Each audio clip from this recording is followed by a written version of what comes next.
Daan patungo sa bahay ni Daniel ang aking sinasakyan. Tinatahak ang mga tahimik na kalsada sa labas ng bayan kung saan madilim ang mga bintana at natutulog ang mga pamilya. Mga ordinary ng pamilya kung saan hindi umaalis ang asawa sa gitna ng gabi at hindi lubusang nadudurog ang asawa bago mag-umaga. Habang nagmamaneho ako papunta sa driveway ng maliit na 2 palapag na bahay na binili ni na Daniel at Carmen 3 taon na ang nakalipas, may napansin akong kakaiba. Nawawala ang sasakyan ni Carmen. Nawawala rin ang sasakyan ni Daniel na makatuwiran kung talagang umalis na siya.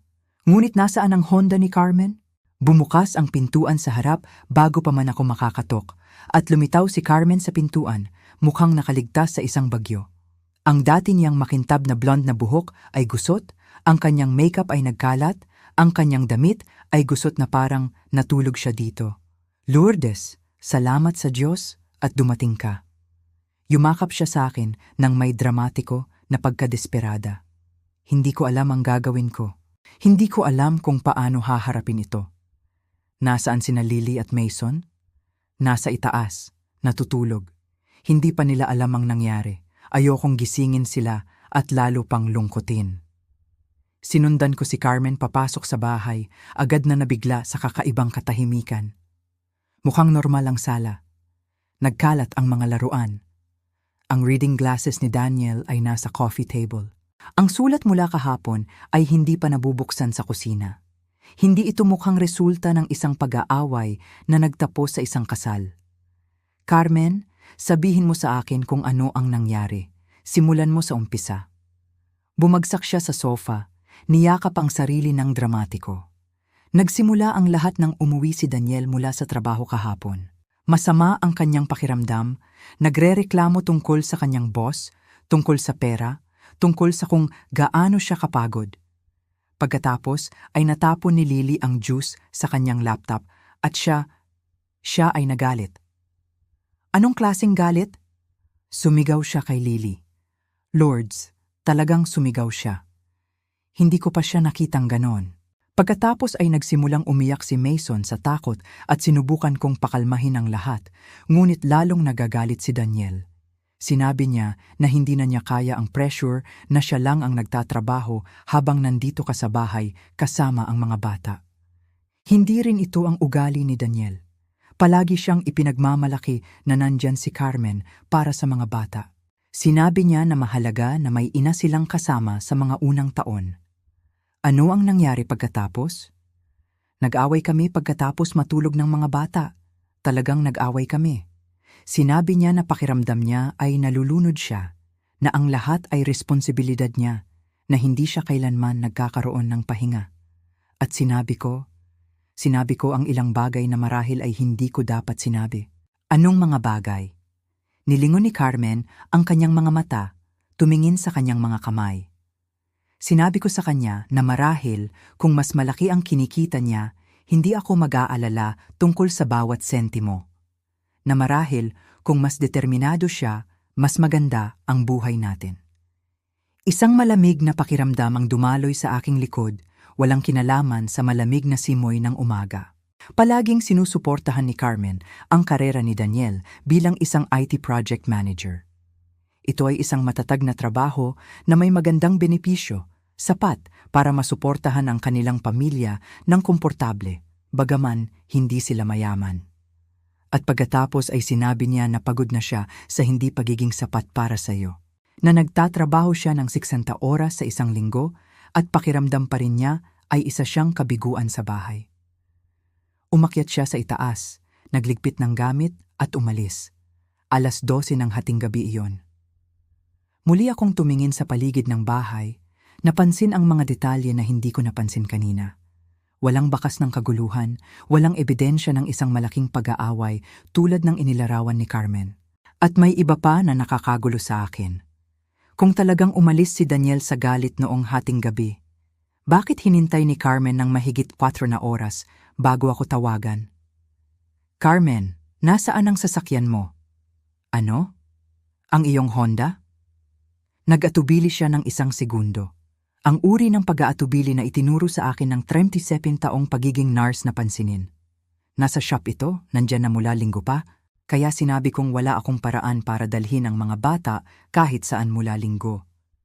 Ngunit umalis si Daniel kagabi. Bakit hindi mo sinabi na nasa shop ang sasakyan noong nag-away kayo tungkol sa pera? Isa pang pag-aatubili. Nakalimutan ko. Malungkot na malungkot ako, Lourdes. Hindi malinaw ang pag-iisip ko. Mayroong isang bagay na talagang mali dito. Ngunit bago pa man ako makapagtanong, narinig ko ang isang maliit na boses mula sa itaas. Tita Lourdes, kayo po ba yan? Si Lily ay lumitaw sa tuktok ng hagdan sa kanyang paboritong damit pambahay na prinsesa, nagkakamot ng mga mata.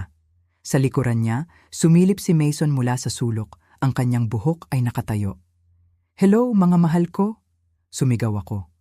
Bumaba kayo at yakapin ang inyong lola.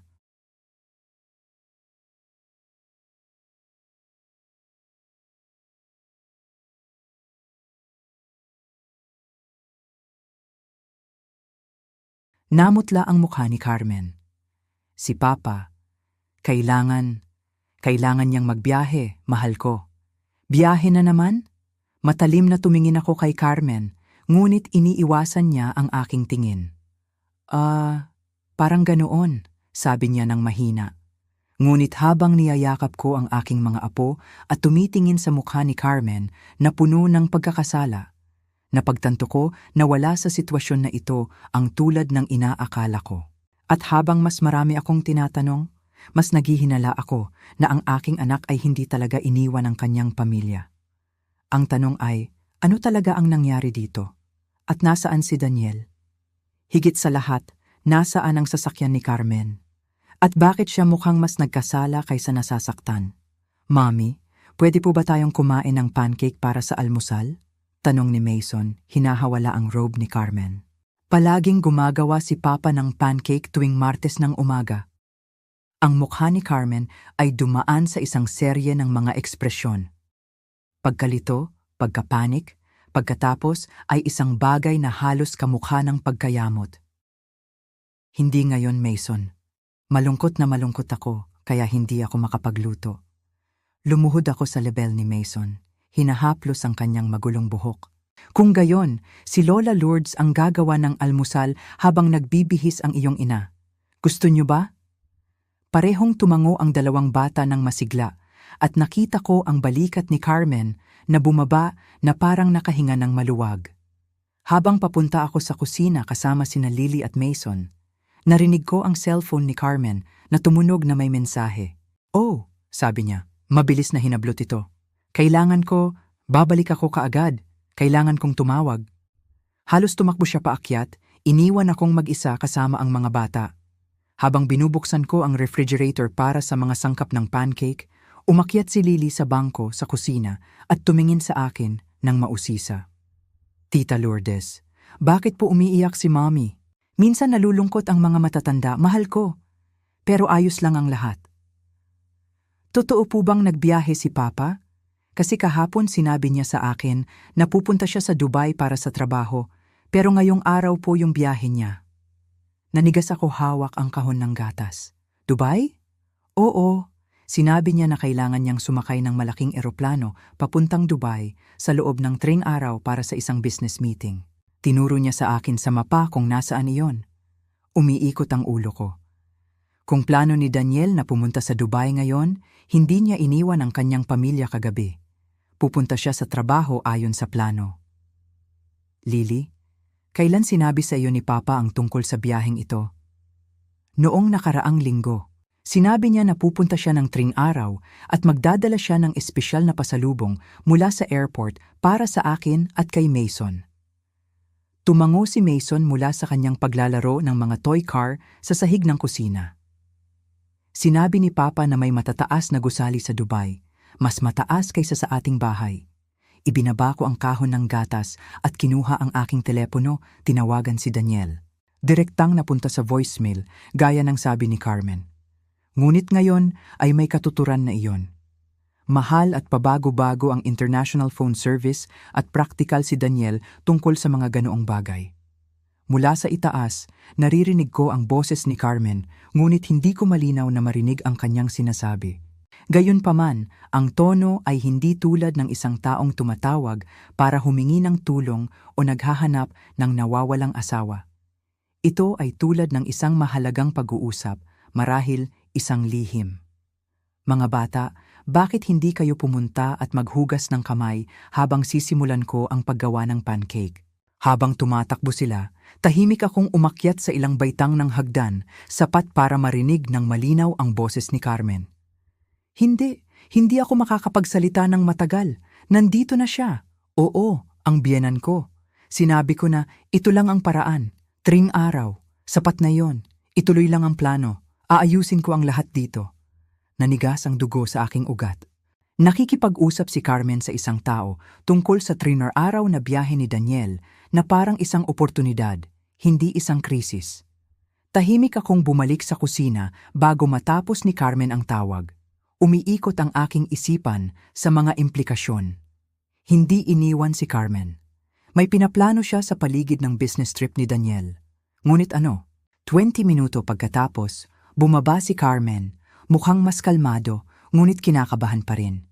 Nakasuot na siya ng maong at sweater, nasuklay na ang kanyang buhok at nahugasan na ang nagkalat na makeup.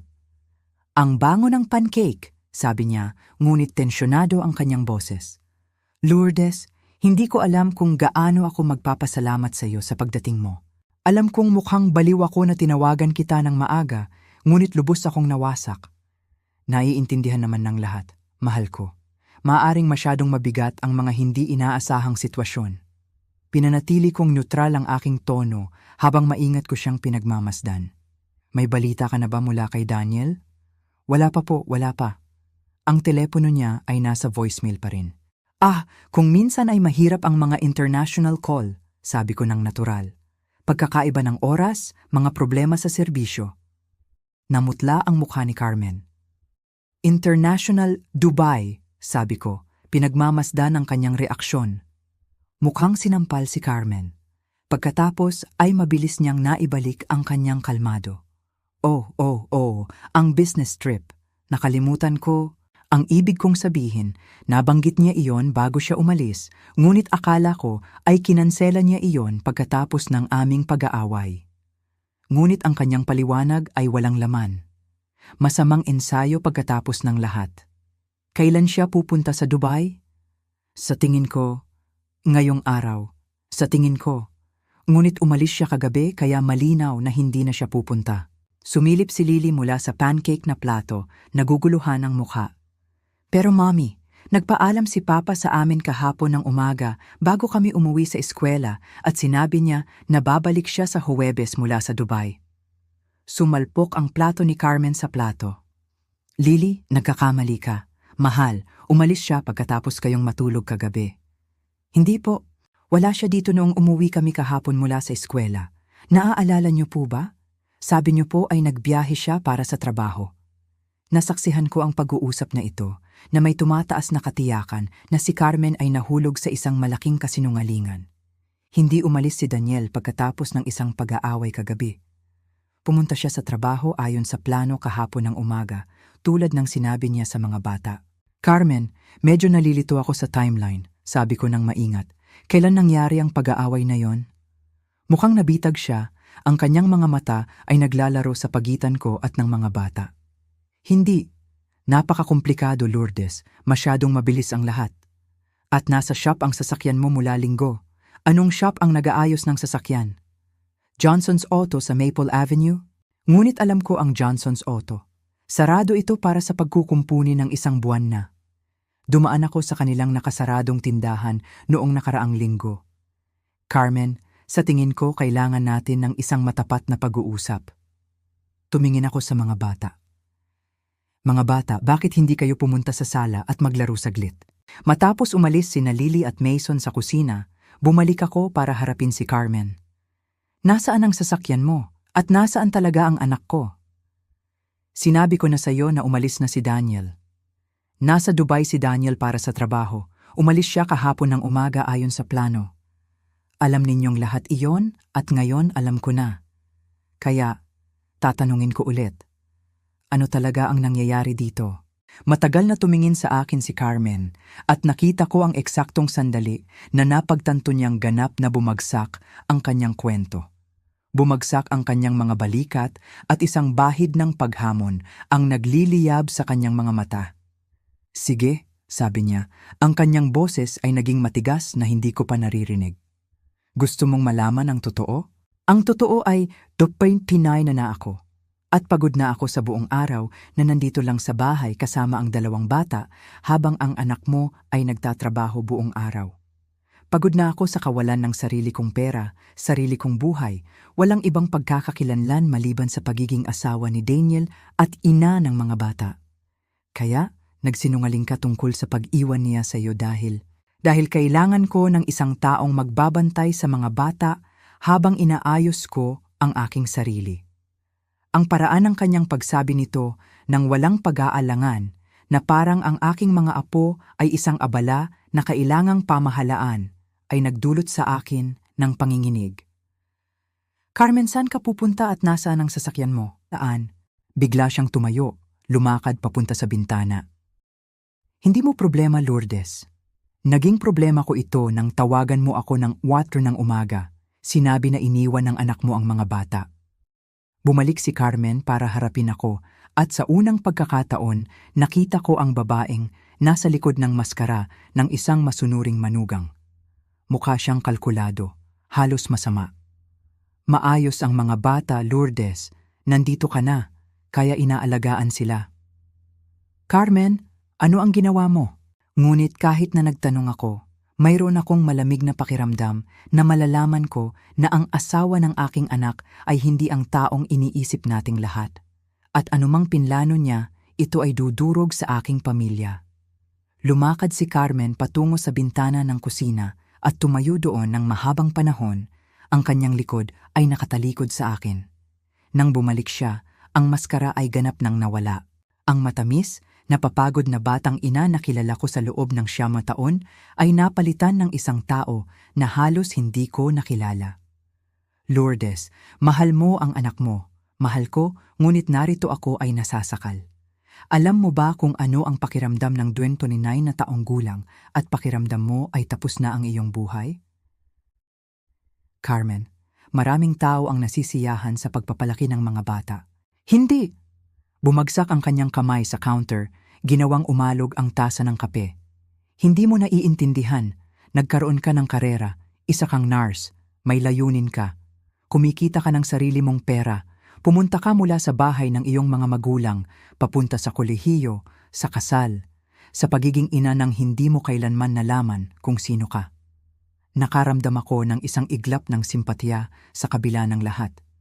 "Mahal ko, kung nahihirapan ka sa isyu ng pagkakakilanlan, may mga paraan para ayusin iyon. Maaari kang bumalik sa pag-aaral, maghanap ng trabaho, sumali sa mga grupo.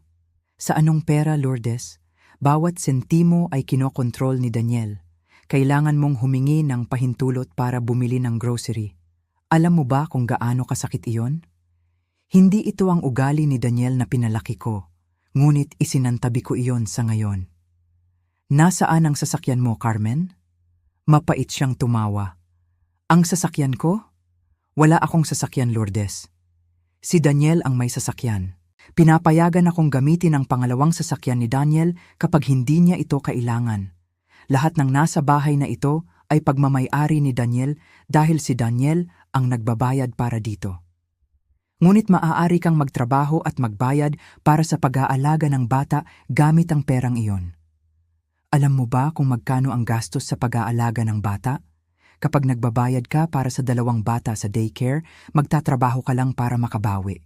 Sinabi ni Daniel na mas makatuwiran sa pananalapi kung ikaw ay nasa bahay. Nagsimula akong makakita ng mga bitak sa inaakala kong isang masayang kasal. Ngunit hindi nito ipinapaliwanag ang mga kasinungalingan, ang pagkapanik, ang misteryosong tawag. "Carmen, kahit na pakiramdam mo ay nakulong ka, ang pagsisinungaling na iniwan ka ni Daniel ay hindi ang solusyon. Ano talaga ang balak mong gawin?" Umupo siya pabalik sa mesa sa kusina, ngunit ngayon ay mukhang mas mapaghamon kaysa sa natalo. "Magbabakasyon ako, ilang araw lang para luminaw ang isip ko at ayusin ang aking sarili." Saan at kanino ang bakasyon? Hindi mo problema. Naging problema ko ito nang isali mo ako at ang iyong mga apo. Mula sa sala, naririnig ko sina Lily at Mason na naglalaro. Ang kanilang mga boses ay parang isang inosenteng kabaligtaran sa tensyon na kumakalat sa kusina. Naalala ko sila na gumising ngayong umaga nang wala ang kanilang ama. Pinagsabihan ng magkasalungat na kwento tungkol sa kung nasaan siya. Nararamdaman ang tensyon ng kanilang ina, ngunit hindi ito nauunawaan. Carmen, kailangan ng mga bata ng katatagan. Kailangan nilang malaman na ang kanilang mga magulang ay maaasahan at tapat. Hindi ka maaaring maglaho dahil lang sa dumadaan ka sa isang personal na krisis. Hindi ko kaya? Malamig ang kanyang boses. Lords, hindi ako humihingi na maging isang ina sa edad na 22. Hindi ako humihingi na isuko ang lahat ng maaari kong maging para magpalit ng diaper, magpunas ng ilong at magpanggap na masaya tungkol dito. Ang pagiging prangka ay malupit, ngunit kahit papaano ay prangka. Mahal mo ang iyong mga anak? Siyempre mahal ko sila, ngunit Lourdes, maaari mo silang mahalin at kailanganin mo pa rin ng espasyo mula sa kanila. Maaari kang maging isang mabuting ina at gusto mo pa rin ng sarili mong buhay, ngunit ang pagsisinungaling at paglalaho ay hindi paghahanap ng espasyo. Ito ay pagsuko ng responsibilidad. 3 araw. 3 araw si Daniel at kailangan ko ng 3 araw para malaman kung ano ang gusto ko sa buhay ko. At iiwan mo sina Lily at Mason sa akin ng 3 araw nang hindi mo sinasabi sa akin ang totoo. Sasabihin ko sa iyo sa huli kapag bumalik ako at naayos ko na ang lahat. Naramdaman ko ang pagtaas ng aking galit. Bilang isang nurse, naharap ko na ang mga napapagod na mga magulang ng maraming beses. Ngunit hindi ko pa nakita ang sinumang nag-isip na ang pagsisinungaling at manipulasyon ay mga katanggap-tanggap na paraan para makayanan ang stress ng pamilya. Carmen, saan ka pupunta? At huwag mong sabihing problema mo ito dahil hindi ako magbabantay sa iyong mga apo batay sa mga kasinungalingan. Matagal niyang tiningnan ako, malinaw na tinatimbang ang kanyang mga pagpipilian. Sa wakas, bumuntong hininga siya. Mayroon akong isang tao na kinausap ko, isang tao na nagpaparamdam sa akin na ako ang babae na ako bago ako naging ina at asawa lamang. Nanikip ang aking sikmura. Carmen, nakikipagtalik ka ba? Hindi ito pakikipagtalik. Ito ay komplikado. Ang mga pakikipagtalik ay madalas na komplikado. Hindi nito ginagawang hindi gaanong nakakasira ang mga ito. Lourdes, wala akong nagawang mali, ngunit si Kevin, pinapaalala niya sa akin kung ano ang pakiramdam na hinahangad, na interesante, na higit pa sa isang tagapag-alaga. Si Kevin ang iyong personal trainer. Well, dating siya. Kailangan kong itigil ang pagpunta sa gym dahil sinabi ni Daniel na masyadong mahal. Nagsimula akong magbuo ng isang larawan na hindi ko nagustuhan. At saan ka dadalhin ni Kevin sa 3 araw na ito? Cabo. Mayroon siyang vacation house doon at inanyayahan niya akong pumunta doon para lang mag-usap, para ayusin ang aking sarili. Carmen, naririnig mo ba ang sarili mo? Aalis ka sa mga bata para pumunta sa Mexico kasama ang ibang lalaki habang ang asawa mo ay nasa business trip. Hindi ko sila iniiwan. Nandito ka na. Ligtas sila at inaalagaan sa pamamagitan ng mga kasinungalingan. Pinapunta mo ako dito sa pamamagitan ng pagsabi ng kasinungalingan na iniwan ka ni Daniel. Tumayo siya muli, kinakabahan, dahil alam kong hindi siya magbabantay sa mga bata kung alam niya ang tunay na dahilan.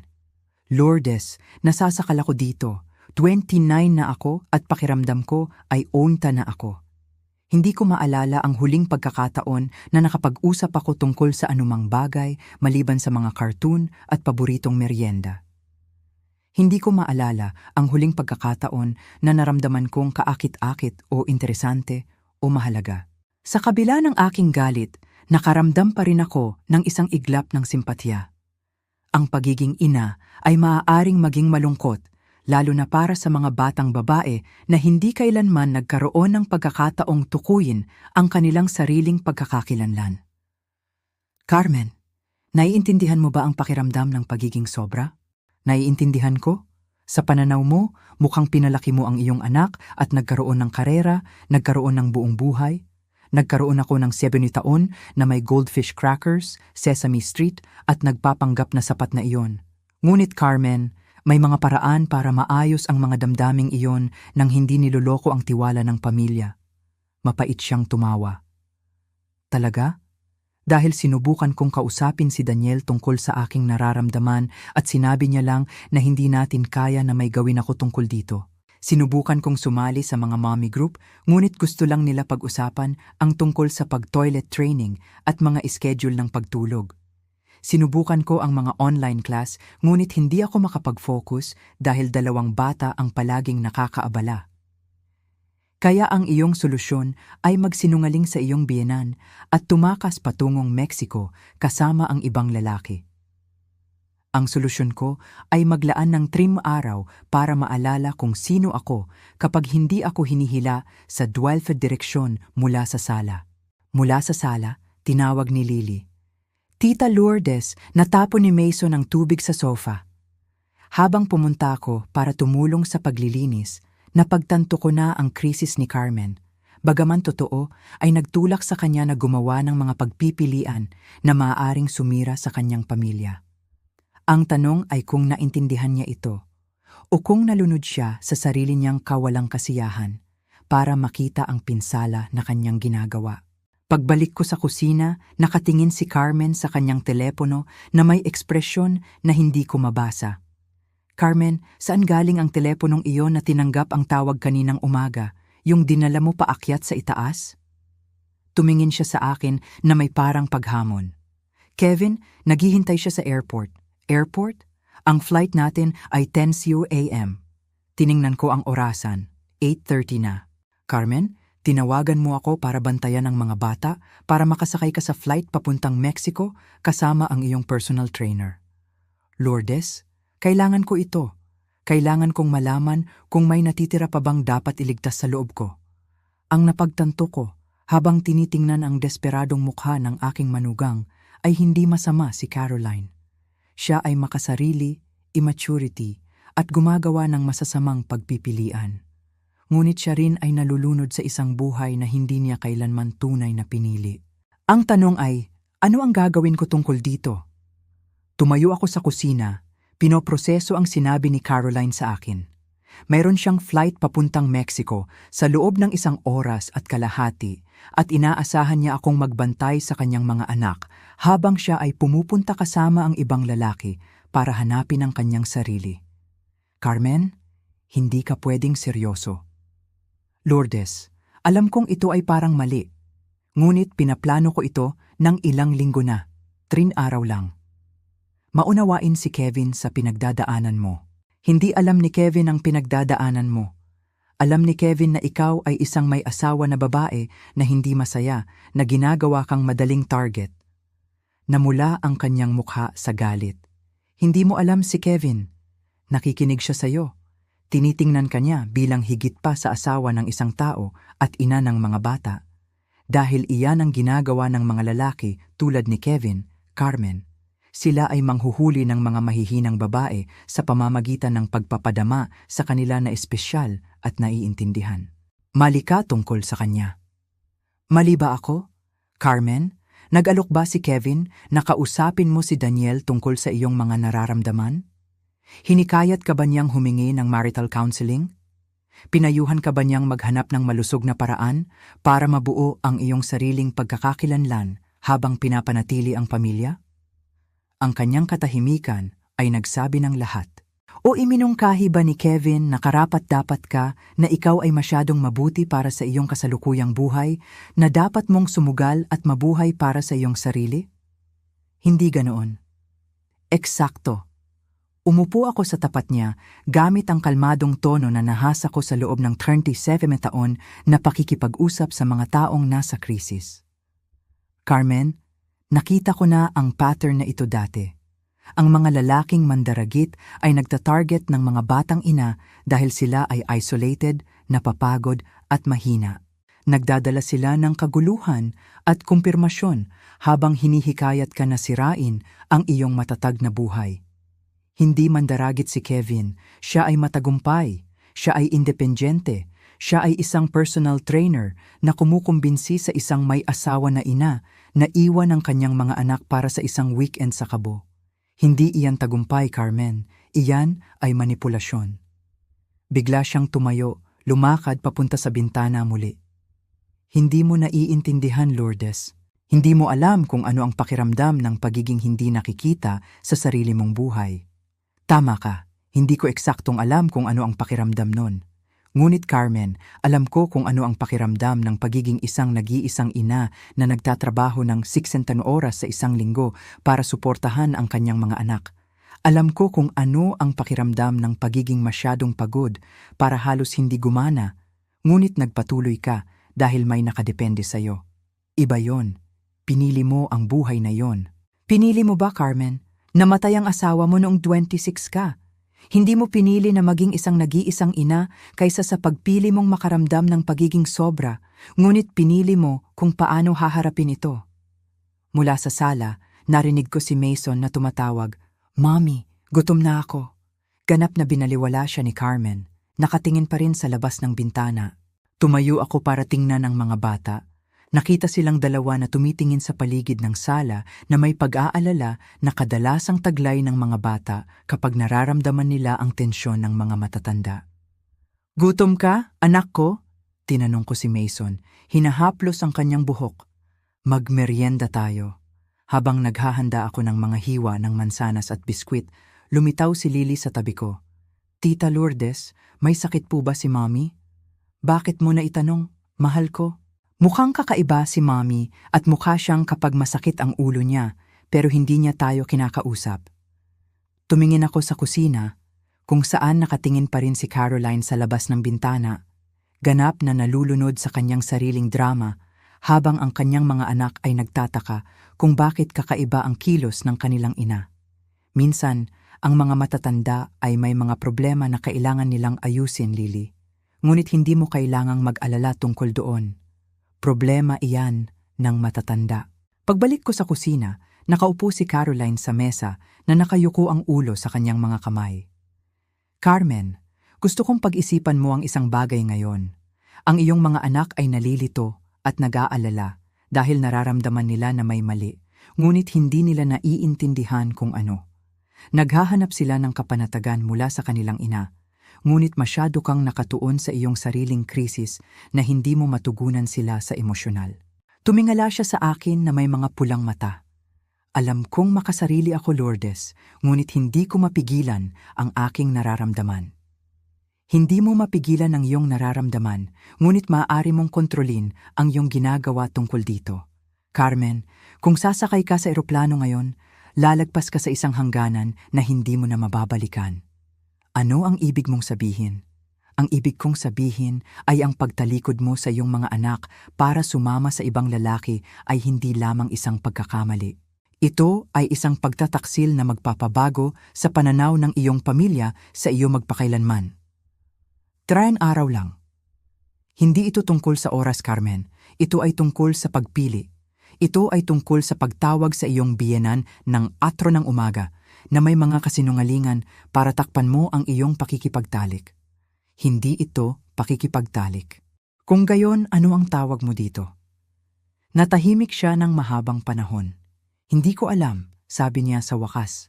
"Alam ko lang na ako ay miserable at si Kevin ay nagpaparamdam sa akin na marahil ay hindi ko kailangang maging ganito." Naramdaman ko ang malalim na kalungkutan para sa batang babaeng ito, na malapit nang sirain ang kanyang pamilya dahil hindi niya alam kung paano humingi ng tulong sa malusog na paraan. "Carmen, kung sasabihin ko sa iyo na may mga solusyon para sa lahat ng iyong nararamdaman, mga solusyon na hindi nangangailangan ng pagtataksil sa pamilya o pagtalikod sa iyong mga anak. Tulad ng ano? Tulad ng marital counseling para matulungan kayong mag-usap ng mas maayos ni Daniel tungkol sa pera at kalayaan. Tulad ng paghahanap ng trabaho o mga oportunidad sa pagboboluntaryo na magbibigay sa iyo ng layunin bukod sa bahay. Tulad ng pagbuo ng pagkakaibigan sa ibang mga babae na nakakaunawa sa mga hamon ng pagiging ina. Hindi pupunta sa counseling si Daniel. Iniisip niyang maayos ang aming kasal. Nagsabi ka na ba sa iyong asawa na hindi ka masaya hanggang sa isinasaalang-alang mong umalis? Sinubukan kong sabihin kay Daniel ang aking nararamdaman at sinabi lang niya na hindi natin kaya na may gawin ako tungkol dito. Nakausap mo na ba talaga ang iyong asawa tungkol sa iyong desperasyon? Hindi mga pahiwatig, hindi mga reklamo tungkol sa pera, kundi isang direktang pag-uusap tungkol sa iyong emosyonal na pangangailangan. Hindi niya maiintindihan. Paano mo malalaman kung hindi mo pa nasusubukan? Tumingin siya sa telepono. Lourdes, kailangan mong magdesisyon. Ang flight? Ang flight ay aalis kasama ka man o wala. Ngunit ang iyong mga anak ay aalalahanin ang araw na ito habang buhay. Aalalahanin nila kung ang kanilang ina ay nandyan kapag kailangan nila siya o kung pinili ng kanilang ina na maglaho. Tumayo ako at naglakad papunta sa pintuan ng kusina kung saan nakikita ko sina Lily at Mason na nakaupo sa sahig ng sala, nagtatayo ng isang bagay gamit ang mga blok. Mukha silang maliit, inosente, ganap na hindi alam na ang kanilang ina ay isinasaalang-alang ang pagtalikod sa kanila. Carmen, tingnan mo ang iyong mga anak. Talaga, tingnan mo sila. Tumayo siya sa tabi ko sa pintuan at nakita ko ang kanyang mukha na lumambot sa unang pagkakataon ngayong umaga. Magaganda sila, sabi niya ng mahina. Oo, at mahal na mahal ka nila nang walang pasubali. Hindi nila alintana kung pakiramdam mo ay nawala ang iyong pagkakakilanlan. Hindi nila alintana kung hindi mo pa rin alam kung sino ka. Kailangan lang nila ang iyong ina na naroon at mapagkakatiwalaan. Ngunit Lourdes, paano kung hindi ako sapat para maging ina nila? Tumunog ang kanyang telepono at nakita ko siyang sumulyap dito. Si Kevin, marahil nagtataka kung nasaan siya. Carmen, hindi ka mahal ng lalaking iyon. Hindi ka pa nga niya kilala. Kilala niya ang isang bersyon mo na hindi masaya at mahina at sinasamantala niya iyon. Hindi mo siya kilala. Nakakakilala ako ng mga lalaking tunay na nagmamalasakit sa mga babae ay hindi humihingi sa kanila na iwanan ang kanilang mga anak. Ang katotohanan ay nagsisimulang lumitaw sa kanyang mukha at nakita ko ang eksaktong sandali na napagtanto niya na ang kanyang epic romantic escape ay talagang isang kaskas na pakikipagtalik sa isang lalaki na handang tumulong sa kanyang lokohin ang kanyang pamilya. Ano ang dapat kong gawin, Lourdes? Bulong niya. Pipiliin mo ang iyong pamilya. Magte-text ka kay Kevin na hindi ka napupunta at pagkatapos ay hahanap ka ng paraan para buuin ang buhay na gusto mo nang hindi sinisira ang buhay na mayroon ka. Ngunit kahit na sinabi ko iyon, nakita ko na si Caroline ay nahahati pa rin sa pagitan ng ilusyon ng pagtakas at ang katotohanan ng responsibilidad. At napagtanto ko na ang desisyong ito ay huhubog hindi lamang sa kanyang hinaharap, kundi sa hinaharap ng aking buong pamilya. Tumitig si Caroline sa kanyang telepono sa tila walang katapusang oras, ang kanyang hinlalaki ay nakalutang sa screen. Nakikita ko ang panloob na pakikibaka na nagaganap sa kanyang mukha. Obligasyon laban sa pagnanasa, responsibilidad laban sa pagtakas. Lourdes, hindi mo naiintindihan kung gaano ito kahirap para sa akin. Tama ka, hindi ko naiintindihan. Ngunit Carmen, ang mahihirap na desisyon ay hindi nagiging mas madali sa pamamagitan ng paggawa ng mga mapanirang pagpipilian. Tumingin siya sa sala kung saan sina Lily at Mason ay naglalaro pa rin. Hindi alam ang drama na nagaganap sa paligid nila. Paano kung kamumuhian ko sila? Paano kung manatili ako at gugulin ang natitira kong buhay na nakakulong at galit? Kung gayon humingi ka ng tulong, humanap ka ng therapist, sumali ka sa mga support group, maghanap ka ng malusog na paraan para buuin ang buhay na gusto mo. Ngunit Carmen, ang mga bata ay nakakaramdam ng sama ng loob. Kung mananatili ka, kailangan mong humanap ng paraan para tunay na gusto mong manatili dito. Tumunog muli ang kanyang telepono. Ang mensahe mula kay Kevin tungkol sa pagpapasara ng gate sa loob ng 20 minuto at kung hindi siya naroon, aalis siya mag-isa. Magaling, hayaan siyang umalis. Lourdes, hindi mo na iintindihan. Ito na marahil ang tanging pagkakataon ko. Pagkakataon para ano? Para takasan ang aking mga problema? Carmen, hindi iyan pagkakataon. Iyan ay karuwagan. Mukha siyang nasaktan. Hindi ako duwag. Kung gayon patunayan mo. Manatili ka rito at harapin ang iyong buhay sa halip na takasan ito. Ngunit nakikita ko na nag-aalangan pa rin siya, nalilito pa rin sa ilusyon ng pagtakas. Napagtanto ko na kailangan kong sumubok ng ibang paraan. Carmen, maaari mo bang sabihin sa akin ang isang bagay tungkol kay Daniel noong bata pa siya? Mukha siyang nagulat sa pagbabago ng paksa. Ano po? Noong 7 taong gulang si Daniel, kasing edad ni Lily, biglang namatay ang kanyang ama. Isang araw may ama siyang humahalik sa kanya bago matulog gabi-gabi at sa susunod na araw ay nawala na ang ama na iyon. Umupo ako sa tabi niya sa mesa sa kusina, naalala ang kakilakilabot na panahong iyon. Sa mga buwan pagkatapos ng pagkamatay ni Frank, nagtatanong si Daniel kung kailan uuwi ang kanyang ama. Sinubukan kong ipaliwanag ang kamatayan sa isang 17 taong gulang, ngunit hindi niya maintindihan kung bakit siya inabandona ng kanyang ama. Nagsimulang magkaroon siya ng bangungot, nag-ihi sa kama, dumidikit sa akin tuwing susubukan kong umalis ng bahay. Maingat na nakikinig si Carmen. Isang araw, tinanong ako ni Daniel kung iiwan ko rin ba siya. At napagtanto ko na sa kanyang isipan, ang mga taong mahal niya ay basta na lang nawawala ng walang babala. Ang kanyang pakiramdam ng seguridad ay ganap na nasira. Ano ang ginawa mo? Nangako ako sa kanya.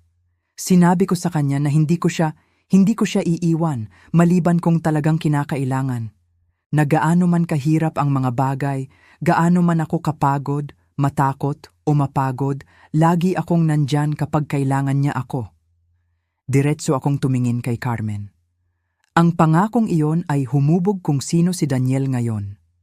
Natutunan niya na ang pagmamahal ay nangangahulugang naroroon kahit mahirap. Na ang pamilya ay hindi nagiiwanan kapag nagiging mahirap ang mga bagay. Ngunit ikaw ang ina niya at ikaw ang ina ni Lily at Mason. Carmen, kung aalis ka ngayon, tuturuan mo ang iyong mga anak na ang ina ay nawawala kapag nagiging komplikado ang buhay. Iyan ba ang aral na gusto mong dalhin nila magpakailanman? Nagsimulang tumulo ang luha sa pisngi ni Carmen. Nalilito lang ako, Lourdes. Tumingin ako sa salamin at hindi ko na nakikilala ang sarili ko. Kung gayon, hahanapin natin ang paraan para makilala mo muli ang sarili mo. Ngunit bilang si Carmen na ina, si Carmen na asawa, si Carmen na babae, lahat ng iyon ng sabay-sabay, hindi sa pamamagitan ng pagtalikod sa mga bahagi ng kung sino ka. Tumunog ang kanyang telepono. Si Kevin, marahil nagtataka kung nasaan siya. Sabihin mo sa akin ang totoo, Lourdes. Sa tingin mo ba ay masama akong ina? Sa tingin ko ay isa kang batang ina na nahihirapan sa mga normal na damdamin, ngunit isinasaalang-alang ang masasamang pagpipilian. May pagkakaiba. Kung ikaw ako, ano ang gagawin mo? Maingat akong nag-isip, hindi mga akusasyon o paninisi, kundi tapat na komunikasyon tungkol sa iyong emosyonal na pangangailangan. Magagalit siya. Marahil, ngunit Carmen, hindi niya matutulungan na ayusin ang mga problema na hindi niya alam na umiiral. At kung talagang mahal ka niya, na pinaniniwalaan kong oo, gusto niyang maghanap kayo ng solusyon ng magkasama. Tapos ano? Pagkatapos ay magsisimula kang bumuo ng buhay na gusto mo sa loob ng pamilya na mayroon ka. Maghahanap ka ng paraan para mabawi ang iyong pagkakakilanlan nang hindi sinisira ang iyong mga responsibilidad. Tumahimik siya ng ilang minuto, nakatingin sa kanyang mga kamay. Sa wakas kinuha niya ang telepono at nagsimulang mag-type. Ano ang isinusulat mo? Sinasabi ko kay Kevin na nagbago na ang isip ko. Naramdaman ko ang kaluwagan. Tama ang pagpipilian na yon, Carmen, ngunit habang pinindot niya ang send, ang kanyang mukha ay hindi nagpapakita ng kaluwagan. Ito ay kalungkutan. Pinagsisisihan niya ang ilusyon, ang pagtakas, ang maikling posibilidad na maging isang ganap na ibang tao. Lourdes, paano kung ito na lang ang lahat? Kung ito na lang ang buong buhay ko ngayon, nag-aalaga ng iba at hindi kailanman nag-aalaga ng sarili ko? Ang pag-aalaga sa sarili ay hindi nangangahulugang pagtalikod sa lahat. Ito ay nangangahulugang paghahanap ng balanse, pagtatakda ng mga hangganan, paghingi ng kailangan mo. Hindi ko nga alam kung ano ang kailangan ko. Kung gayon doon tayo magsisimula, alamin natin kung ano ang kailangan mo para makaramdam ng kasiyahan habang nandyan ka pa rin para sa iyong pamilya. Mula sa sala, tumawag si Lily. Mommy, matutulungan mo ba ako sa puzzle na ito? Tumingin si Carmen sa direksyon ng boses ng kanyang anak at nakita ko ang isang bagay na nagbago sa kanyang ekspresyon. Hindi eksakto ang pagtanggap, ngunit isang uri ng pagtanggap. Halika dito, mahal ko, tinawag niya pabalik. Habang tumayo siya, tumunog ang kanyang telepono na may mensahe mula kay Kevin tungkol sa pag-cancel ng kanyang mensahe. Sumulyap siya dito at nanigas ang kanyang mukha. Anong nangyari? Tinatawag niya akong duwag. Sabi niya ay palagi akong makukulong dahil masyado akong mahina para sumugal. Naramdaman ko ang isang tunay na lamig ng takot. Carmen, ang mensaheng iyon ay nagsasabi sa iyo ng lahat ng kailangan mong malaman tungkol sa karakter ni Kevin. Ang isang taong tunay na nagmamalasakit sa iyong kapakanan ay mauunawaan ang iyong mga pagpipilian na manatili kasama ang iyong mga anak. Binura niya ang mensahe nang hindi sumasagot. Tama ka, hindi niya ako kilala para tawagin akong duwag. Sa susunod na ilang oras, nasaksihan ko ang unti-unting pagkakakonekta muli ni Caroline sa kanyang mga anak. Tinulungan niya si Lily sa puzzle, nagbasa ng kwento kay Mason, nagluto ng tanghalian para sa aming lahat. Ang mabaliw, nakakapanik na enerhiya mula sa umaga ay unti-unting napalitan ng isang bagay na mas kalmado, mas totoo. Ngunit nakikita ko rin na pinagsisisihan niya ang pagkawala ng ilusyon ng pagtakas. Paminsan-minsan, magkakaroon siya ng malayong tingin at alam kong iniisip niya ang eroplanong lumipad nang wala siya, ang pakikipagsapalaran na pinili niyang hindi gawin. Sa hapon na yon, habang natutulog ang mga bata, naupo kami ni Caroline para sa isang tunay na pag-uusap tungkol sa kanyang kasal, ang kanyang mga pangangailangan at ang kanyang hinaharap.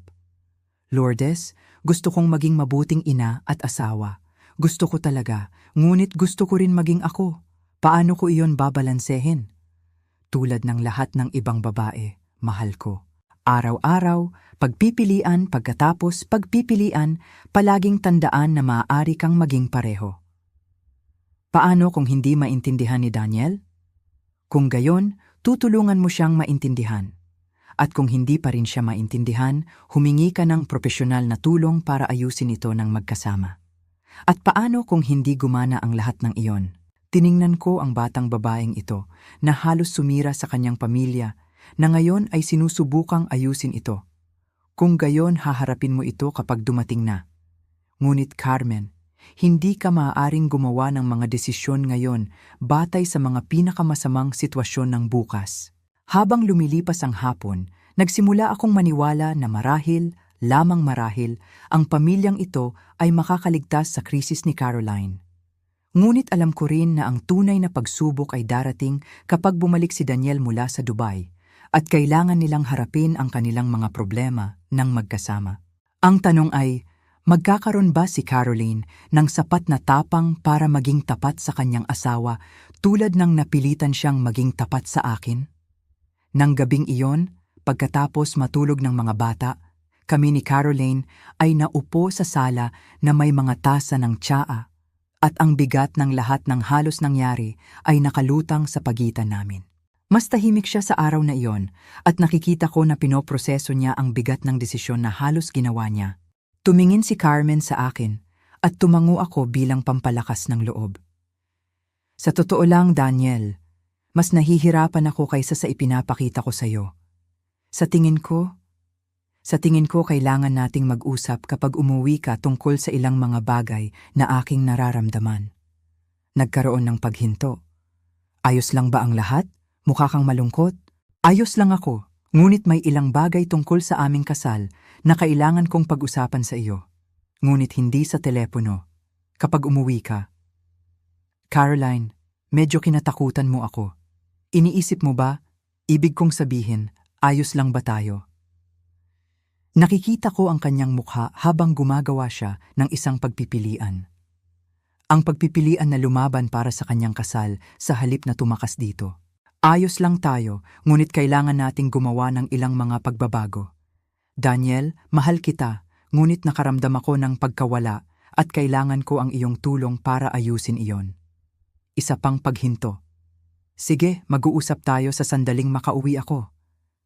Caroline, anumang nararamdaman mo, anumang kailangan mo, maaari nating ayusin ito ng magkasama. Pangako. Pangako. Mahal kita. Mahal din kita.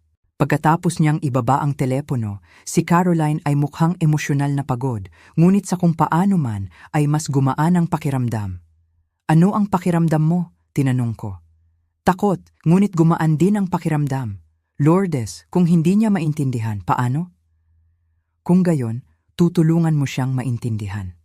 At Carmen, kung kinakailangan, humingi ako ng propesyonal na tulong para ayusin ito ng magkasama. Ikaw ba? Ikaw ba ang magbabantay sa mga bata paminsan-minsan habang kami ay nagpapatingin sa counseling? Alam kong napakarami na nito para itanong ngayon. Ano? Carmen, tutulong ako sa abot ng aking makakaya, ngunit kailangan mo akong pangakuan ng isang bagay. Ano?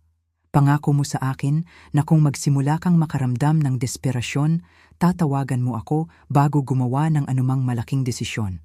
Pangako mo na hindi ka tatakas nang hindi muna nakikipag-usap sa isang taong nagmamahal sa iyong mga anak. Pangako, Lourdes, at paumanhin.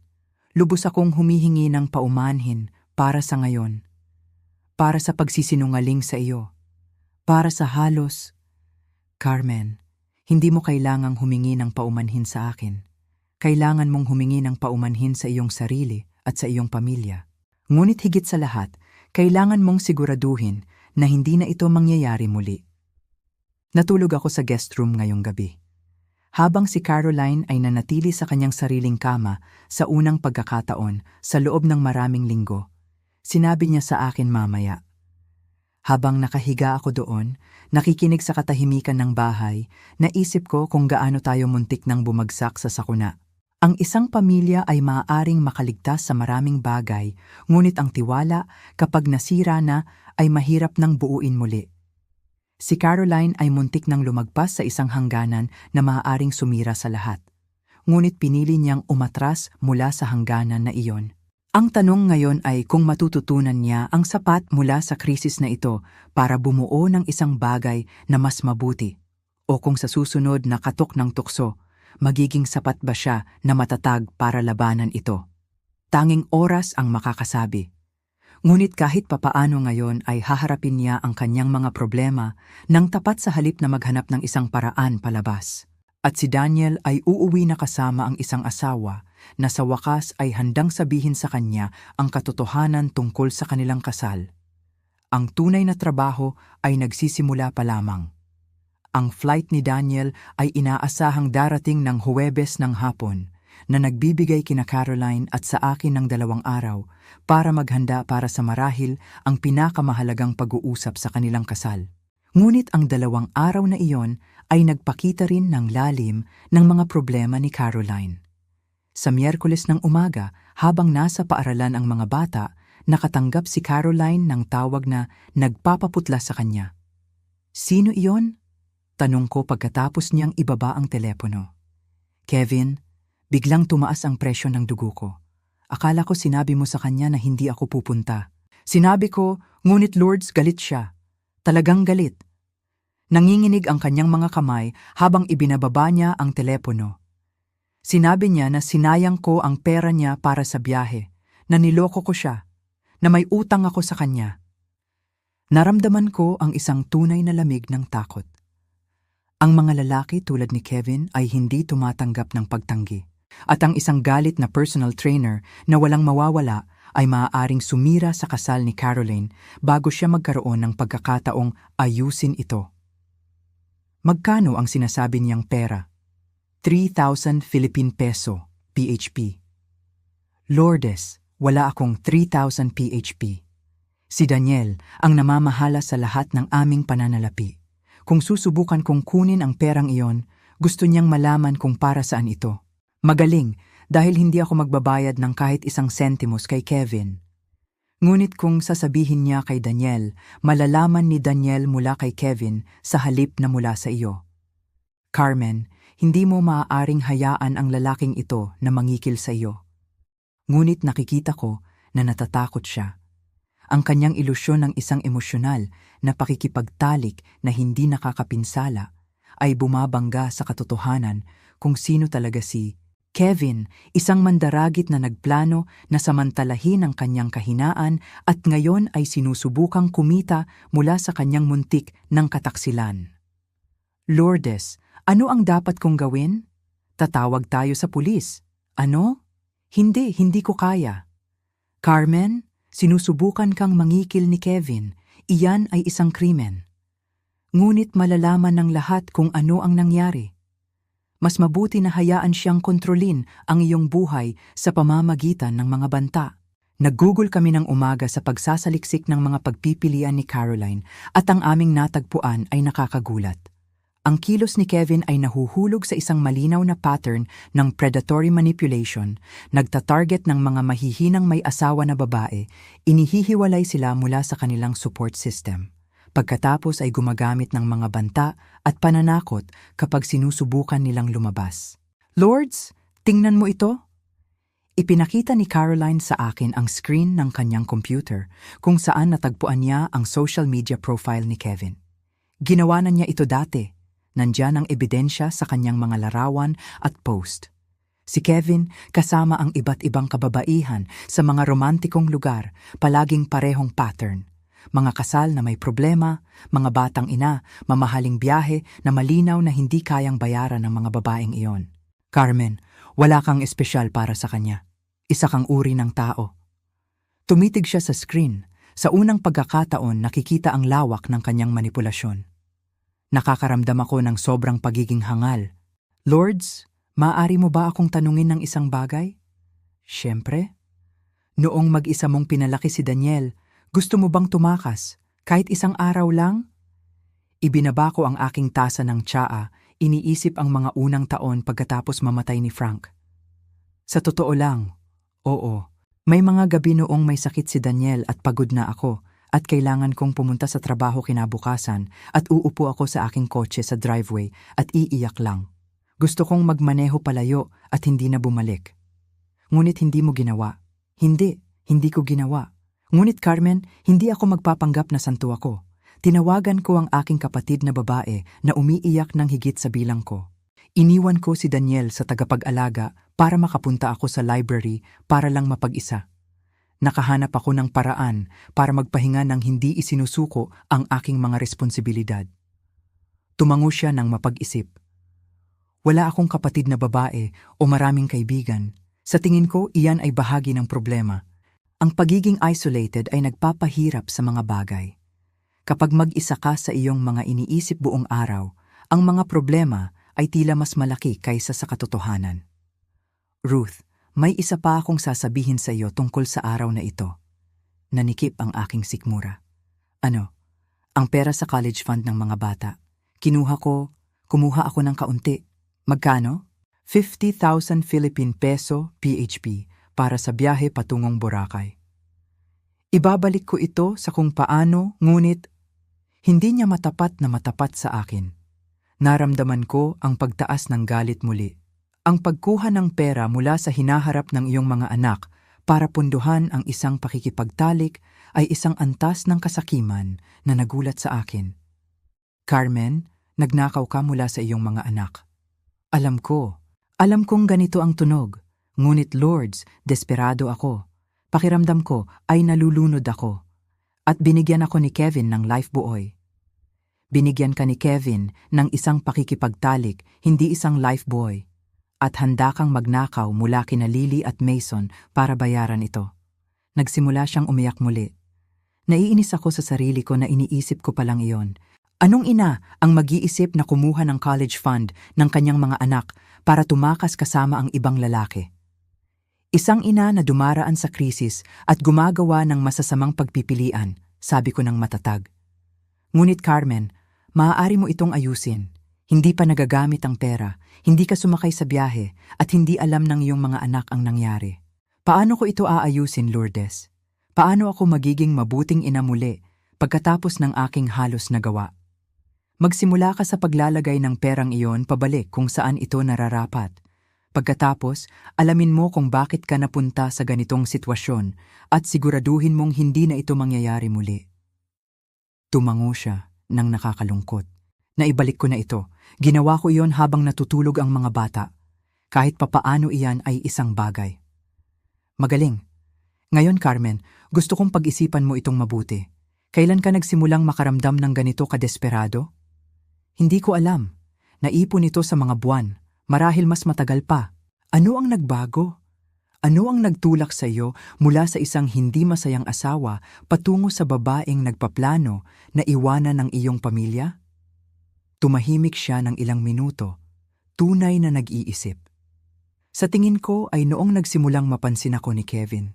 Sa unang pagkakataon sa loob ng maraming taon, may nagtanong sa akin tungkol sa aking mga pangarap, opinyon, damdamin.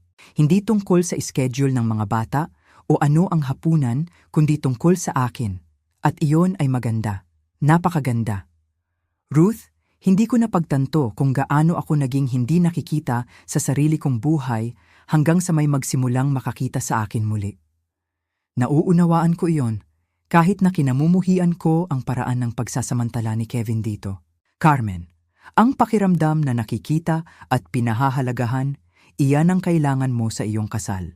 Hindi mula sa isang personal trainer na sinusubukang makipagtalik sa iyo, kundi mula sa iyong asawa. Ngunit paano kung hindi ito maibigay ni Daniel sa iyo? Kung masyado siyang sanay na tingnan ka bilang ina lamang ng kanyang mga anak? Kung gayon ipapaalala mo sa kanya na ikaw din ang kanyang asawa. Ngunit Carmen, kailangan mong maging handa na magkaroon ng mahihirap na pag-uusap. Hindi mo aasahan na mabasa ni Daniel ang iyong isipan. Paano kung ayaw niyang baguhin ang anumang bagay? Kung gusto niya ang ating buhay tulad ng dati? Kung gayon kailangan mong magpasya kung ano ang handa mong tanggapin at kung ano ang hindi. Ngunit ginagawa mo ang desisyong iyon batay sa katotohanan, hindi sa ilusyon na ibinebenta sa iyo ng isang mandaragit. Dumating ang 9 ng gabi, tumunog ang telepono ni Caroline. Si Daniel, marahil nagtataka kung nasaan siya. "O Diyos ko," sabi niya, nakatitig sa screen. Ano ang sasabihin ko sa kanya? Ang katotohanan, hindi tungkol kay Kevin. Hindi tungkol sa biyahe na halos tinanggap mo. Ngunit ang katotohanan tungkol sa iyong nararamdaman. Ruth, hindi ko kaya. Carmen, kung gusto mong iligtas ang iyong kasal, kailangan mong magsimula sa katapatan.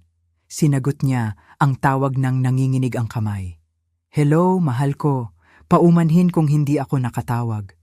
Pinapatay ako ng pagkakaiba ng oras at sunod-sunod ang mga pagpupulong. Kumusta ang mga bata? Ayos lang sila. Namimiss ka nila. Namimiss ka rin namin. Ikaw din. Namimiss din kita. Kumusta ka? Alam kong mahirap kapag nagbibiyahe ako. Pakiramdam mo ay hangal ka dahil ikaw ay hangal," sabi ko ng direkta. Ngunit Carmen, ang pagiging hangal ay hindi isang permanenteng kondisyon. Maaari kang matuto mula dito. Sa hapon na iyon, habang kinukuha ko ang mga bata mula sa paaralan, nakagawa si Caroline ng 2 tawag. Ang unang tawag ay sa pulisya para iulat ang mga pananakot ni Kevin. Ang pangalawang tawag ay sa isang abogado ng batas ng pamilya upang maunawaan ang kanyang mga legal na opsyon kung susubukan ni Kevin na ipatupad ang kanyang mga banta. Pagbalik ko kasama sina Lily at Mason, nakita ko si Caroline sa kusina na mukhang pagod, ngunit sa kung paano man ay mas matatag kaysa noong mga nakaraang araw. "Ano ang iyong natuklasan?" Sinabi ng pulis na naitala nila ang mga banta ni Kevin, ngunit maliban kung talagang humingi siya ng pera o sumira ng isang bagay, hindi masyadong magagawa ng pulis. Ngunit may sinabi ang abogado na kawili-wili. "Ano iyon?"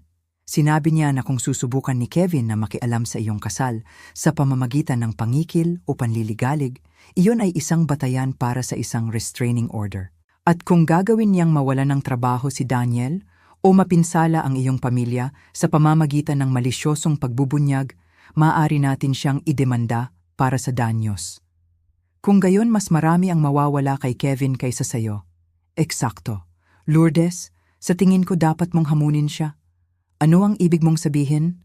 Ang ibig kong sabihin ay, sasabihin ko kay Daniel ang lahat bago magkaroon ng pagkakataon si Kevin na baluktutin ang kwento. Nakaramdam ako ng pagmamalaki kay Caroline sa unang pagkakataon mula nang magsimula ang lahat ng ito. Kailangan iyon ng tapang. Pagod na ako sa pagiging duwag.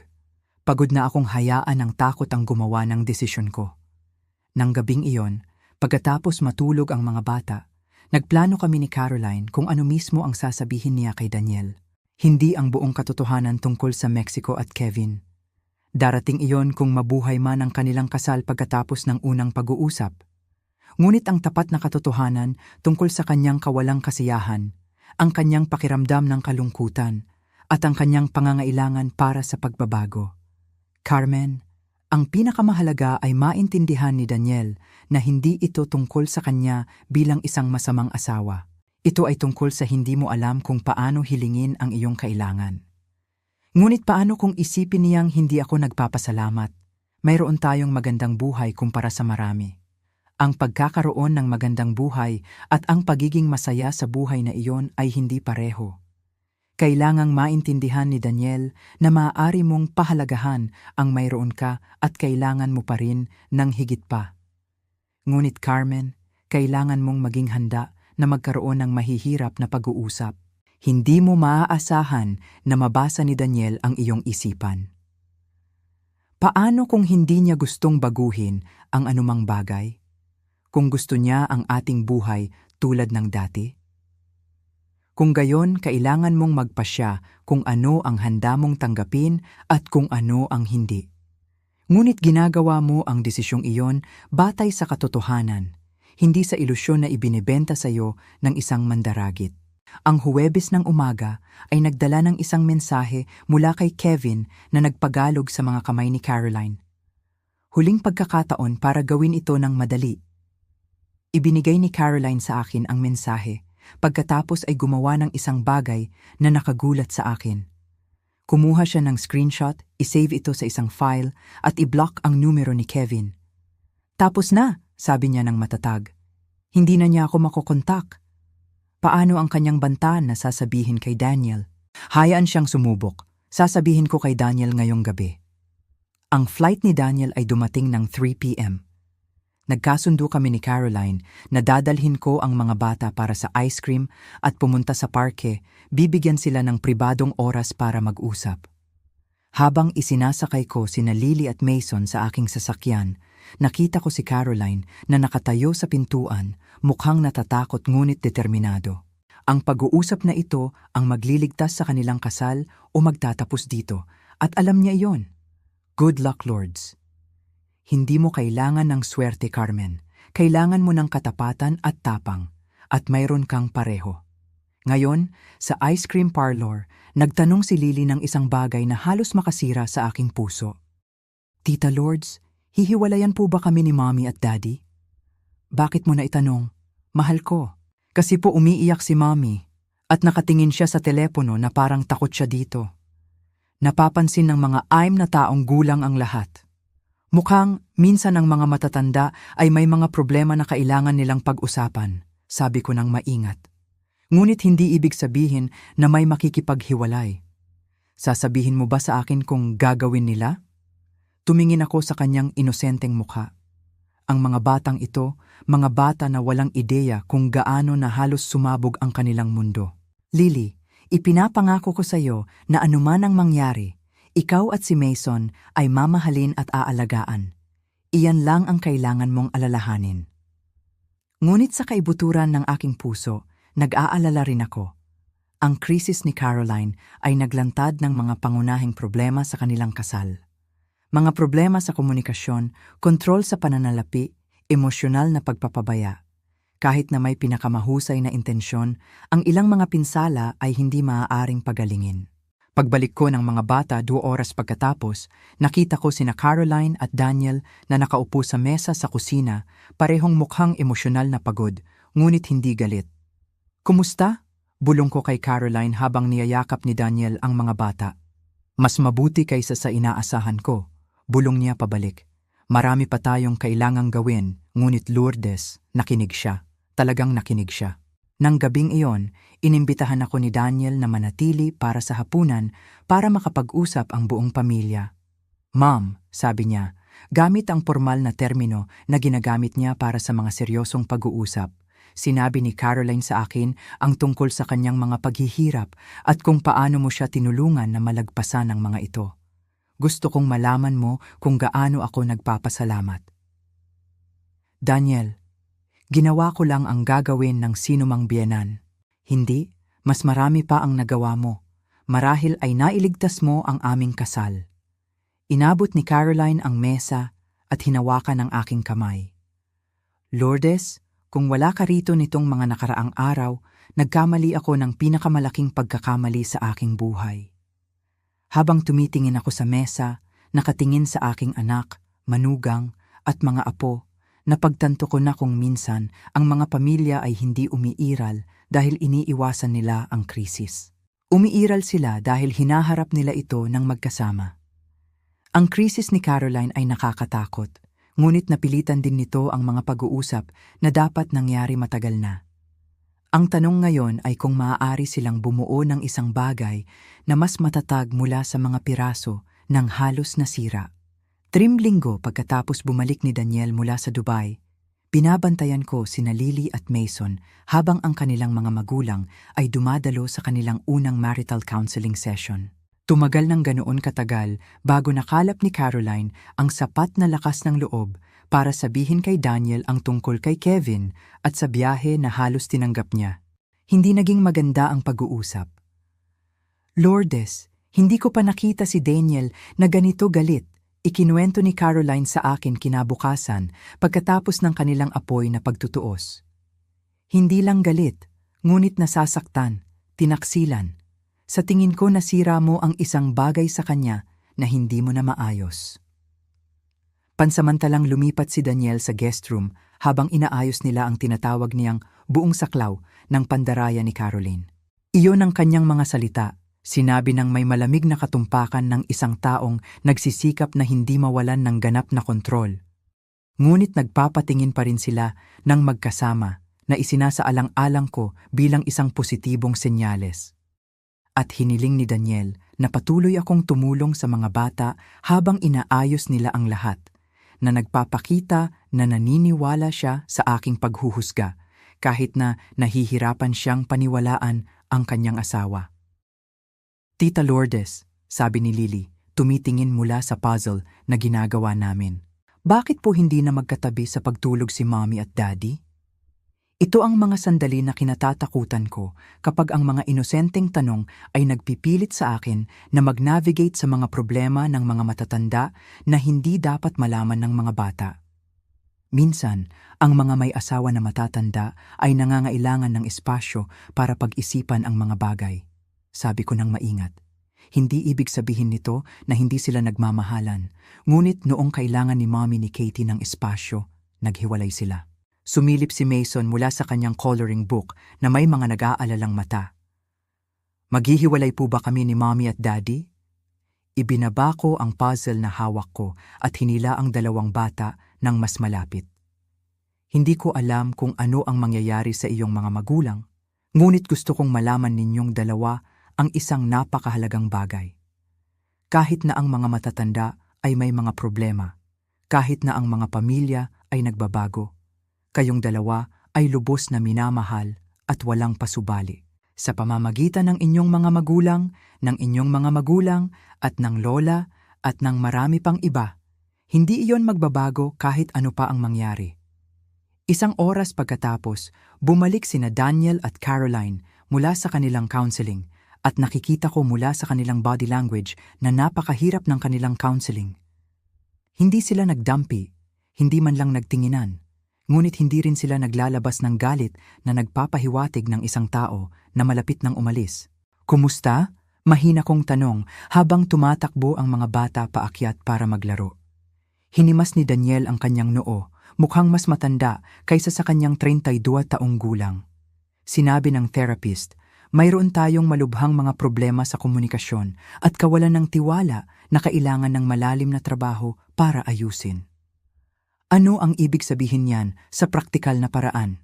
Sagot ni Caroline, maliit ang kanyang boses. Nangangahulugan ito na hindi alam ni Daniel kung mapapatawad niya kayo muli at hindi ko alam kung karapat-dapat ako sa kanyang tiwala. At nangangahulugan yon, dagdag ni Daniel, na may maingat na kontrol na kailangan nating pareho na baguhin ang mga fundamental na paraan kung paano natin tinatrato ang isa't isa kung gusto ng kasal na ito na magpatuloy. Tumitingin ako sa pagitan nila. Nakikita ang dalawang tao na nagmamahalan, ngunit nalulunod sa sakit at kawalan ng katiyakan. Ano ang payo ng therapist? Individual na therapy para sa ating dalawa, 2 beses na counseling ng mag-asawa sa 1 linggo, at tinatawag na structured communication exercise, sabi ni Caroline. Dagdag pa, kailangan kong ganap na makipag-ugnayan kay Kevin, na nagawa ko na, at kailangan kong maging ganap na tapat sa aking mga gawain at kung nasaan ako hanggang sa makaramdam muli ng ligtas si Daniel.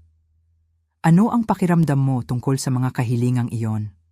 Sa totoo lang, si Caroline ay mukhang pagod, nakahinga ng maluwag. Nagdala ako ng ganitong pakiramdam ng pagkakasala at kahihiyan sa loob ng maraming linggo. At ang pagkakaroon ng mga konkretong hakbang para ayusin ang lahat ay nagpaparamdam sa akin na marahil ay hindi ito walang pag-asa. Tahimik si Daniel, nakatingin sa labas ng bintana. Sa wakas, nagsalita siya. Mom, maaari ba akong magtanong ng isang bagay? Siyempre. Noong namatay si Dad at mag-isa mong pinalaki ako, nagkaroon ka ba ng pakiramdam na nagkamali ka ng desisyon? Nais mo bang gumawa ka ng ibang mga desisyon tungkol sa iyong buhay? Nagulat ako sa pagiging prangka ng tanong. Ang ibig mong sabihin, gusto mo bang hindi ako nagkaroon sa iyo? Oo, iyan ang iyong tinatanong.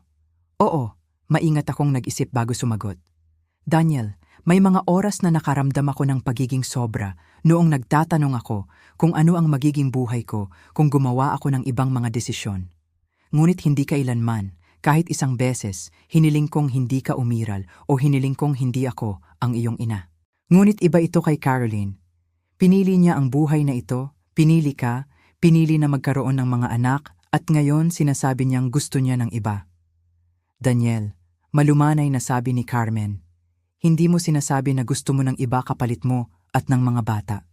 Sinasabi mo na gusto mo ng higit pa kasama mo at ng mga bata. Ngunit handa kang iwan kami para makuha ito sa loob ng 3 araw at hindi ka umalis dahil pinigilan ka ni nanay, hindi dahil nagbago ang isip mo. Nakikita ko na ang pag-uusap na ito ay nauwi sa isa pang pagtatalo, kaya nakialam ako. Maaari ba akong magbigay ng isang obserbasyon? Pareho silang tumingin sa akin. Pareho kayong tama at pareho kayong mali. Carmen, tama ka na kailangan mo ng pagkakakilanlan bukod sa pagiging ina at asawa, ngunit lubos kang mali tungkol sa kung paano ito makamit. Daniel, tama ka sa pakiramdam na tinaksilan at nasaktan, ngunit mali ka kung sa tingin mo ay hindi makatuwiran ang mga pangangailangan ni Carmen. Kaya, ano ang solusyon? Tanong ni Daniel. Ang solusyon ay kailangan ninyong pareho na maging ibang tao kaysa noong bago nangyari ang krisis na ito. Daniel, kailangan mong matutunang tingnan si Carmen bilang isang buong tao na may sariling mga pangarap at pangangailangan. Carmen, kailangan mong matutunang ituloy ang mga pangarap na iyon sa mga paraan na nagpapatatag sa pamilya sa halip na banta ito. Sa susunod na ilang linggo, nasaksihan ko ang aking anak at manugang, mabagal, masakit, na nagsimulang buuin muli ang kanilang kasal sa pundasyon ng malupit na katapatan. Hindi ito maganda.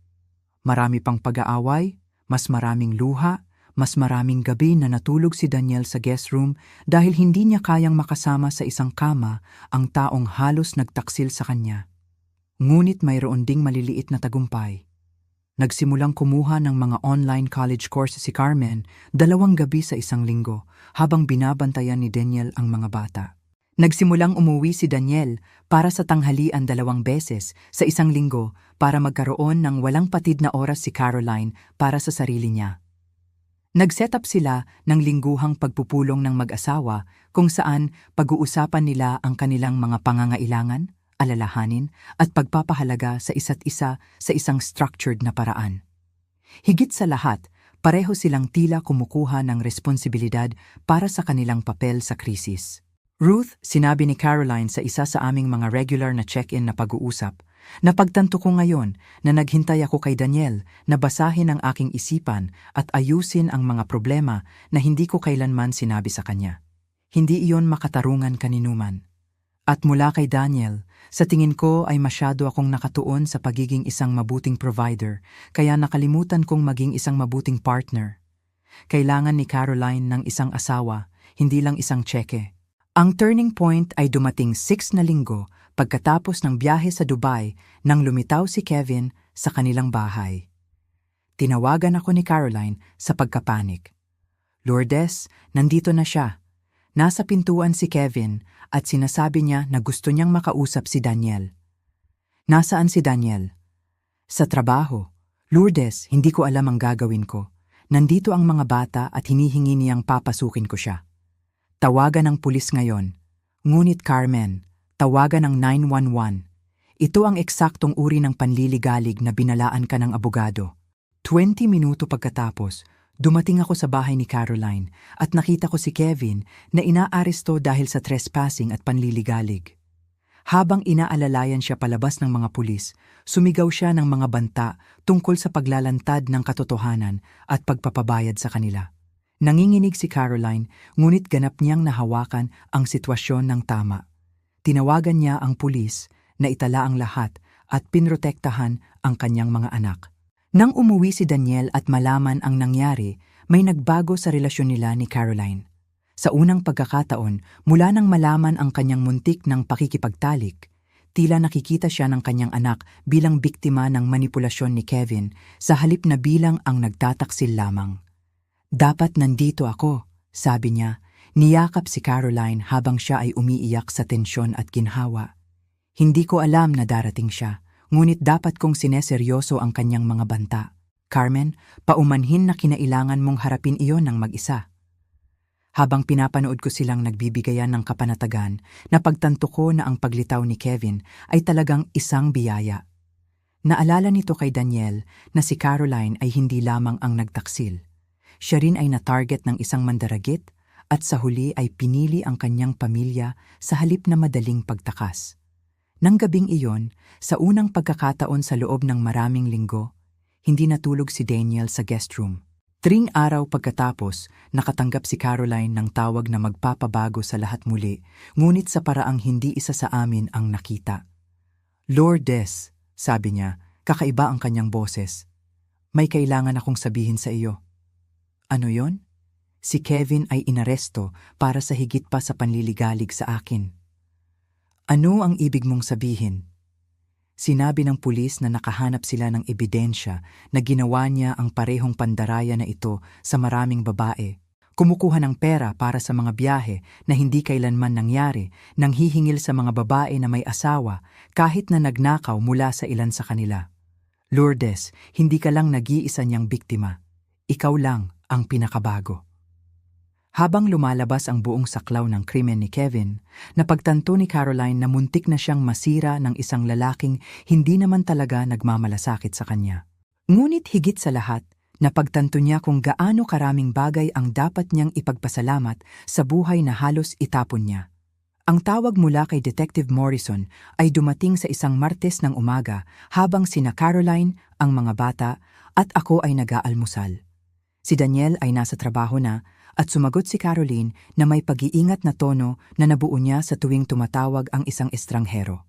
Mrs. Parker, ako si Detective Morrison ng Cleveland Police Department. Kailangan naming makausap ka tungkol kay Kevin Walsh. Namutla ang mukha ni Caroline. May nangyari po ba?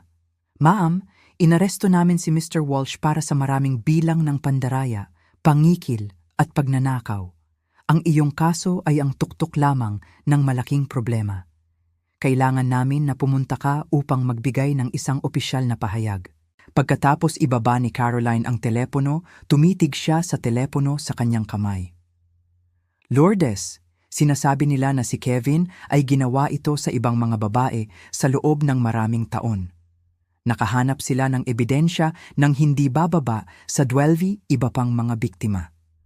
Iba pang mga babae na kanyang minamanipula, iba pang may asawa na mga babae na kinumbinsi niya na magnakaw ng pera mula sa kanilang mga pamilya, iba pang mga babae na kanyang kinikilala, iba pang mga babae na muntik na niyang sirain ang buhay.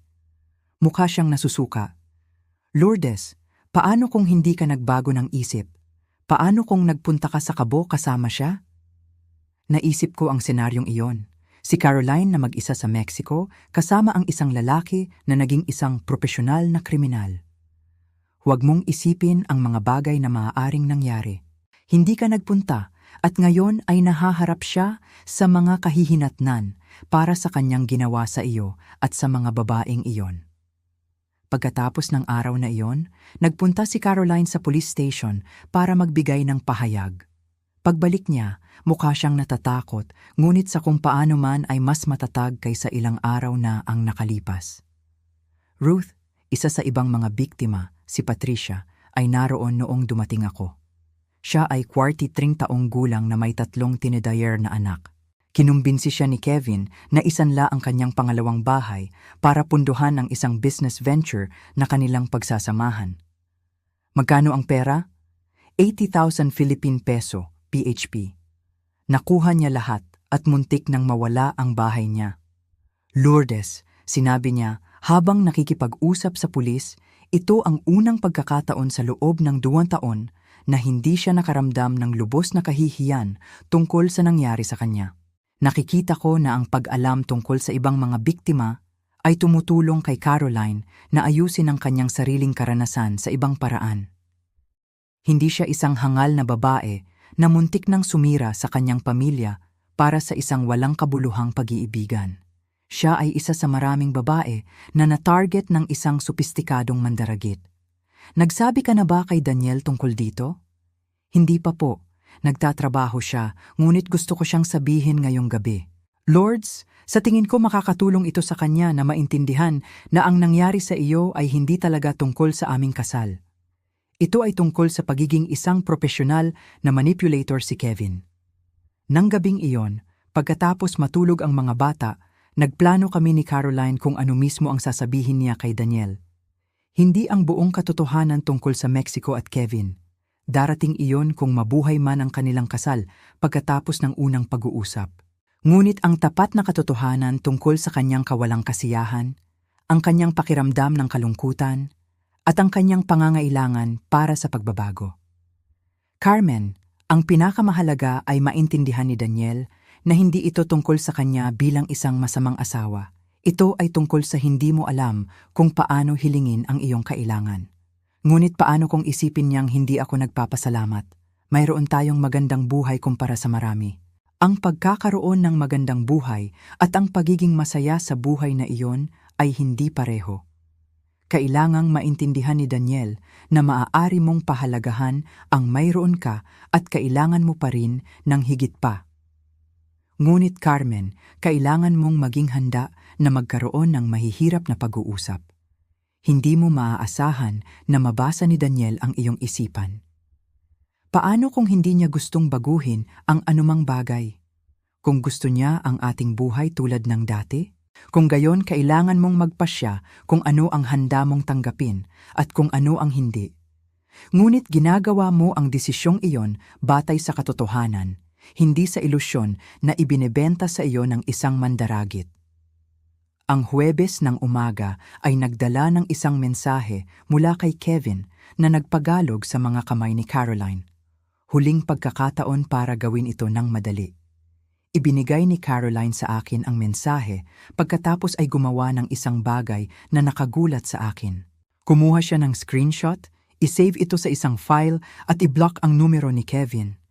Tapos na, sabi niya ng matatag, hindi na niya ako makokontak.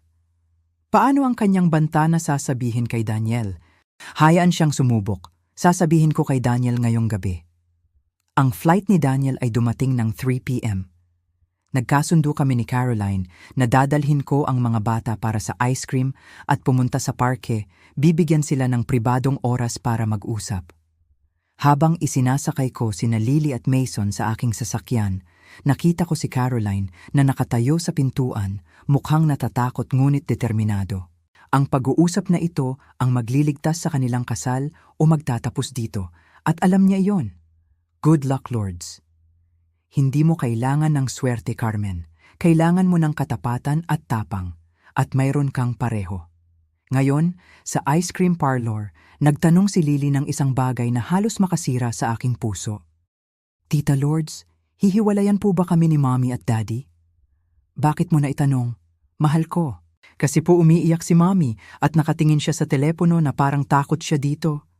Napapansin ng mga Ikes na taong gulang ang lahat. Mukhang minsan ang mga matatanda ay may mga problema na kailangan nilang pag-usapan, sabi ko ng maingat. Ngunit hindi ibig sabihin nito na may makikipaghiwalay. Sasabihin mo ba sa akin kung gagawin nila? Tumingin ako sa kanyang inosenteng mukha. Ang mga batang ito, mga bata na walang ideya kung gaano na halos sumabog ang kanilang mundo. Lily, ipinapangako ko sa iyo na anuman ang mangyari, ikaw at si Mason ay mamahalin at aalagaan. Iyan lang ang kailangan mong alalahanin. Ngunit sa kaibuturan ng aking puso, nag-aalala rin ako. Ang krisis ni Caroline ay naglantad ng mga pangunahing problema sa kanilang kasal. Mga problema sa komunikasyon, kontrol sa pananalapi, emosyonal na pagpapabaya. Kahit na may pinakamahusay na intensyon, ang ilang mga pinsala ay hindi maaaring pagalingin. Pagbalik ko ng mga bata 2 oras pagkatapos, nakita ko sina Caroline at Daniel na nakaupo sa mesa sa kusina.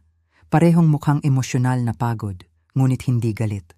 Kumusta? Bulong ko kay Caroline habang niyayakap ni Daniel ang mga bata. Mas mabuti kaysa sa inaasahan ko, bulong niya pabalik. Marami pa tayong kailangang gawin, ngunit Lourdes, nakinig siya. Talagang nakinig siya. Nang gabing iyon, inimbitahan ako ni Daniel na manatili para sa hapunan para makapag-usap ang buong pamilya.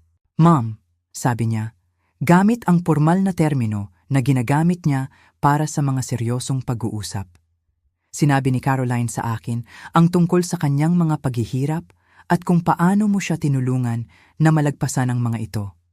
Gusto kong malaman mo kung gaano ako nagpapasalamat. Daniel, ginawa ko lang ang gagawin ng sinumang biyenan? Hindi, mas marami pa ang nagawa mo. Marahil ay nailigtas mo ang aming kasal. Inabot ni Caroline ang mesa at hinawakan ang aking kamay. Lourdes, kung wala ka rito nitong mga nakaraang araw, nagkamali ako ng pinakamalaking pagkakamali sa aking buhay. Habang tumitingin ako sa mesa, nakatingin sa aking anak, manugang at mga apo, napagtanto ko na kung minsan ang mga pamilya ay hindi umiiral dahil iniiwasan nila ang krisis. Umiiral sila dahil hinaharap nila ito ng magkasama. Ang krisis ni Caroline ay nakakatakot, ngunit napilitan din nito ang mga pag-uusap na dapat nangyari matagal na. Ang tanong ngayon ay kung maaari silang bumuo ng isang bagay na mas matatag mula sa mga piraso ng halos nasira. Kung nagustuhan mo ang kwentong ito, mangyaring pindutin ang like, mag-subscribe sa channel at ipaalam sa akin sa seksyon ng mga komento kung ilang puntos mula 0 hanggang 10 ang ibibigay mo sa kwentong ito. Ang iyong feedback ay tumutulong sa akin na lumikha ng mas mahusay na nilalaman para sa ating lahat. Tinitingnan ito ngayon, napagtanto ko na ang pinakamasamang tawag na natanggap ko ay naging isa sa mga pinakamahalagang pag-uusap sa aking buhay. Hindi dahil ito ay madali, ngunit dahil ito ay nagturo sa ating lahat na ang pagmamahal ay hindi lamang ang pagiging naroon sa mabubuting panahon. Ito ay ang pagiging naroon kapag ang isang taong pinahahalagahan mo ay gumagawa ng pinakamasamang desisyon sa kanilang buhay at tinutulungan silang hanapin muli ang taong nais nilang maging. At si Lourdes Reyes, natutunan ko, ay eksaktong uri ng biyenan na palaging sasagot sa tawag na iyon.